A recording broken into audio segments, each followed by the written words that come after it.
అవినాష్, చెప్పుమ్మా. దగ్గరలో ఉన్న మెడ్ప్లస్కి వెళ్ళి మెడ్ప్లస్ బ్రాండ్ మెడిసిన్స్ అని అడిగి కొనుక్కునరా. అక్కడ 50 to 80% తగ్గింపుకు వస్తుంది. మీరు తీసుకునే అదే మందులు, అదే నాణ్యమైన మందులు, కానీ సగం ధరకే. చంద్రబాబు గారి అబద్ధాలను నిజంగా ఏ స్థాయిలో తాను అబద్ధాలు ఆడుతూ ఉంటాడు అని చెప్పి చెప్పడానికి ఇంకొక ఉదాహరణ కూడా చెప్పాల్సి వస్తుంది. తలసరి ఆదాయం గురించి చంద్రబాబు నాయుడు గారు చెప్తారు.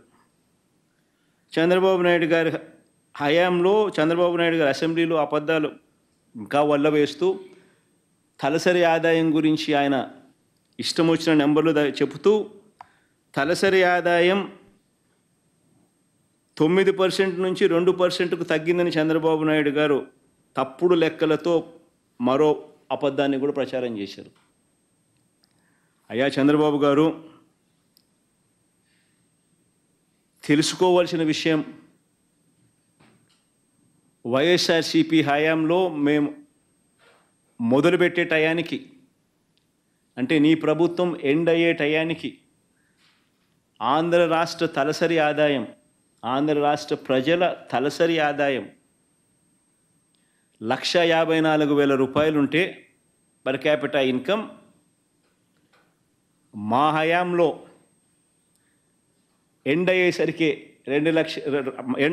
అంటే 2024 మార్చికి 2,42,479. ఇది 2023 దాకానే ఉంది. లేటెస్ట్ రిపోర్ట్ కూడా యాడ్ చేస్తే 2024 కూడా రిపోర్ట్ తీసుకుంటే, అంటే అన్ని రాష్ట్రాలతో కంపేర్ చేసి చేయడానికి కోసం అని చెప్పి ఈ టేబుల్ 23 దాకానే చూపించారు. బట్ 2024 కూడా లెక్కలేకి తీసుకుంటే 1,54,000 చంద్రబాబు నాయుడు గారి హయాంలో ఉంటే అది ఇప్పుడు 2,42,479 రూపాయలు తలసరి ఆదాయం. ఇది కూడా ఎప్పుడు 2 సంవత్సరాలు కోవిడ్ ఉన్నా కూడా, 2 సంవత్సరాలు ప్రతికూల పరిస్థితులు ఉన్నా కూడా. ఎందుకు ఈ విషయాలు చెప్తా ఉన్నానంటే 2 సంవత్సరాల ప్రతికూల పరిస్థితులు ఉన్నా కూడా తలసరి ఆదాయం విషయంలో ఆంధ్ర రాష్ట్రం చంద్రబాబు నాయుడు గారి హయాంలో 2014 నుంచి 19 మధ్య దేశంలో 18వ స్థానం ఉంటే 2023 నాటికే ఆంధ్ర రాష్ట్రం 3 స్థానాలు పైకి 15వ స్థానానికి పోయింది దేశంలో.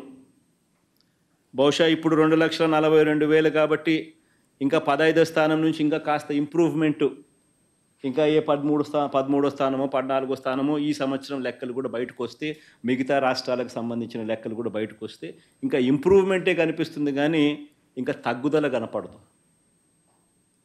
అంటే పర్ క్యాపిటా ఇన్కంలో కూడా ఏ రకమైన ప్రజల ఆదాయాల్లో మార్పు అనేది దేశంతో కంపేర్ చేస్తే దేశంలో 18వ స్థానంలో ఆంధ్ర రాష్ట్రం అప్పట్లో ఉంటే దేశంలో 2023 నాటికే 15వ స్థానంలోకి ఆంధ్రప్రదేశ్ అడుగులు ముందుకు వేయగలిగింది. ఇంకా మన ప్రజలు ఇంకా మెరుగైన ఆదాయాలు పొందగలిగారు. 2019 నుంచి 24 మధ్యలో ఏ రంగం తీసుకున్నా కూడా దేశం మొత్తం కోవిడ్ ప్రతికూల పరిస్థితులు ఉన్న రాష్ట్రంలో అలాంటి కోవిడ్ ప్రతికూల పరిస్థితులు కనిపిస్తూ ఉన్నా కూడా 2019 నుంచి 2014 మధ్యలో రాష్ట్రం సాధించిన వృద్ధి రేటు దేశం కన్నా ఎక్కువ ఉంది.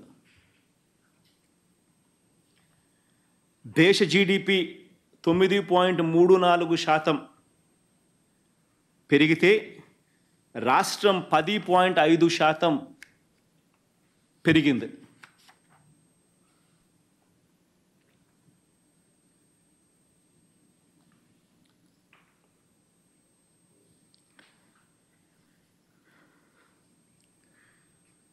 చంద్రబాబు నాయుడు గారు నిజంగా ఏ రకంగా దాన్ని వక్రీకరిస్తారు, ట్విస్ట్ చేస్తారు అనే దానికి నిదర్శనం.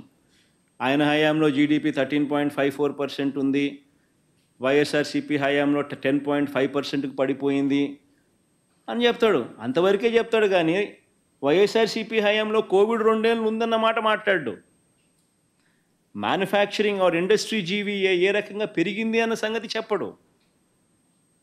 వైఎస్ఆర్సీపీ హయాం చంద్రబాబు నాయుడు హయాంలో ఎలా బెటర్గా ఉంది అనే మాట చెప్పడు. వైఎస్ఆర్సీపీ హయాంలో చంద్రబాబు నాయుడు గారి కన్నా ఉద్యోగాలు ఏ రకంగా ఇంకా ఎక్కువ వచ్చాయి అనే మాట చెప్పడు.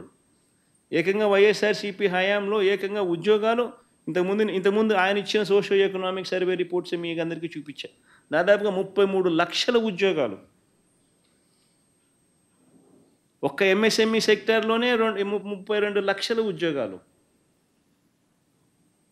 దానికి ఇంకా లార్జ్ అండ్ మెగా కూడా యాడ్ చేస్తే మరో 1,02,000 ఇంకా పైన.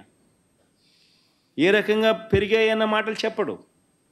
చంద్రబాబు నాయుడు గారి హయాంలో ఏ రకంగా కేవలం ఆయన సోషియో ఎకనామిక్ సర్వే రిపోర్ట్ ప్రకారమే కేవలం 8,94,000 ఉద్యోగాలు మాత్రమే తాను ఇవ్వగలిగాడు అని మాత్రం చెప్పడు.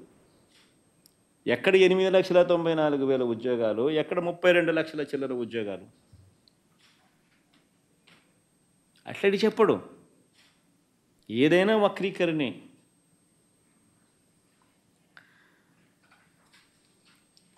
చంద్రబాబు నాయుడు గారు అబద్ధాలు నిజంగా చూస్తే నిజంగా ఎలా ఉంటాయంటే ఒక కథ గుర్తుకొస్తుంది. ఒక ఊరిలో అమాయకుడు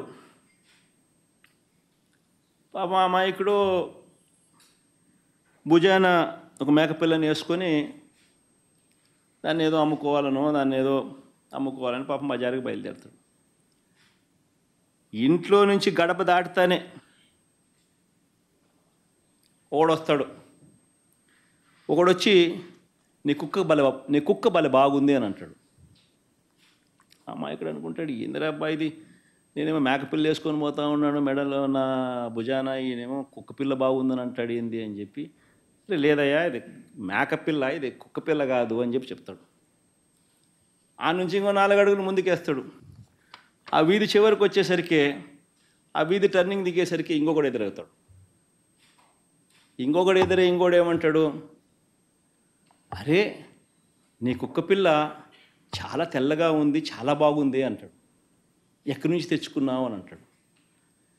ఈ అమాయకుడు అనుకుంటాడు, ఏంద్రనైనా మేకపిల్లని నేను తీసుకుపోతా అంటాడు. మళ్ళీ ఇంకొకడు వచ్చి మళ్ళీ కుక్కపిల్ల అంటాడు. కుక్కపిల్ల తెల్లగా ఉందని అంటాడు, భలే బాగుందని అంటాడు, ఎక్కడి నుంచి తెచ్చుకున్నాను అంటాడు. ఏంది కాదు స్వామి, ఇది మేకపిల్ల, ఇది కుక్కపిల్ల కాదు ఇది అని చెప్పి, నీ కన్ను కనపడడం లేదా నీకు అని చెప్పి మళ్ళీ ముందుకు పోతాడు. మళ్ళీ ఆ నుంచి ఇంకొక కిలోమీటర్ ముందుకు పోయేసరికి ఇంకోడు కనపడతాడు. ఇంకోడు కనపడి, నీ కుక్కపిల్ల బలి బాగుంది, నాకు అమ్ముతావా అని అంటాడు. అంటే ఏం కన్ఫ్యూజన్ స్టార్ట్ అవుతుంది. ఏంద్రనైనా నా బుర్రలో మేకపిల్ల నేను భుజాన్ని వేసుకొని పోతా ఉన్నాడంటే కుక్కపిల్ల అంటాడు, ముగ్గురితో చెప్పించినాడు, 3వ వాడు వచ్చి కూడా మళ్ళీ కుక్కపిల్ల అంటాడు, కుక్కపిల్ల తెల్లగా ఉందని అంటాడు, నాకు అమ్ముతావా అని అంటాడు. ఇదేంద్రా నేను మేకపిల్ల వేసుకుంటూ పోతా ఉంటే అని చెప్పి మళ్ళీ ఆయన తిడతాడు, అరే ఇది మేకపిల్ల ఆయన కుక్కపిల్ల కాదు ఇది అని చెప్పి. మళ్ళా 4 అడుగులు ముందుకేస్తాడు. ఇంకో 4 అడుగులు ముందుకు దూరం వేసేసరికి ఇంకొకడు కనపడతాడు. 4వ వాడు కనిపించేసరికి ఏమంటాడు, కుక్కపిల్లని ఎందుకయ్యా నువ్వు మెడలో వేసుకొని పోతా ఉన్నావు, నువ్వు భుజాన్ని వేసుకొని పోతా ఉంటావు, పక్కన నీతో పాటు నడవమంటే నడవదా అంటాడు అని 4వ వాడు అంటాడు. దాంతో ఏమంటాడు ఆ అమాయకుడు, పాపం ఇందులో నా కళ్ళకి ఏమన్నా అయిందా, నా మనిషికి ఏమన్నా అయినా అని చెప్పి మేకపిల్లని తీసి ఆడేసి, నాకు మేకపిల్ల వద్దు, నాకు ఈ కుక్కపిల్ల వద్దు అని చెప్పి పోతాడు. కరెక్ట్గా చంద్రబాబు నాయుడు గారు రాష్ట్రాన్ని ఆర్గనైజ్డ్ క్రైమ్ పద్ధతిలో ఏ రకంగా తాను నడుపుతా వస్తున్నాడు అన్నదానికి నిదర్శనం ఇది. ఫస్ట్ వ్యక్తి పేరు చంద్రబాబు, 2వ వ్యక్తి పేరు దత్తపుత్రుడు, 3వ వ్యక్తి పేరు బీజేపీలో ఉన్న తన వదినమ్మ, తన మనిషి. 4వ వ్యక్తులు ఎవరు అంటే ఓ ఈనాడు, ఓ ఆంధ్రజ్యోతి, ఓ టీవీ5, ఎల్లో మాఫియా. గుర్తుకు రావడం లేదు ఇవన్నీ చూస్తూ ఉంటే. ఆంధ్రప్రదేశ్లో ఏ రకంగా లేని అప్పులు ఉన్నట్టుగా, ఏ రకంగా ఒక వ్యవస్థీకరణ పద్ధతిలో, ఏ రకంగా ఒక అబద్ధాన్ని రెక్కలు కట్టి ఏ రకంగా ప్రచారం చేసి చివరికి ఎందుకు చేస్తున్నారు అని అంటే కారణం సూపర్ 6లు సూపర్ 7లు ప్రజలకు ఇవ్వకుండా మోసం చేసేందుకు ఇదంతా జరుగుతూ ఉంది.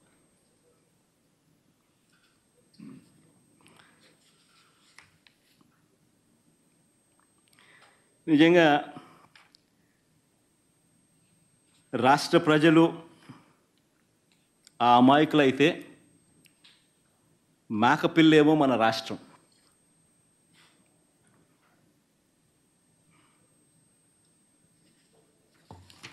దాన్ని ఏ రకంగా గజదొంగలు ఆ పడేసిన మేకను తీసుకొని పోయి బిర్యానీ చేసుకొని ఏ రకంగా తిన్నారో,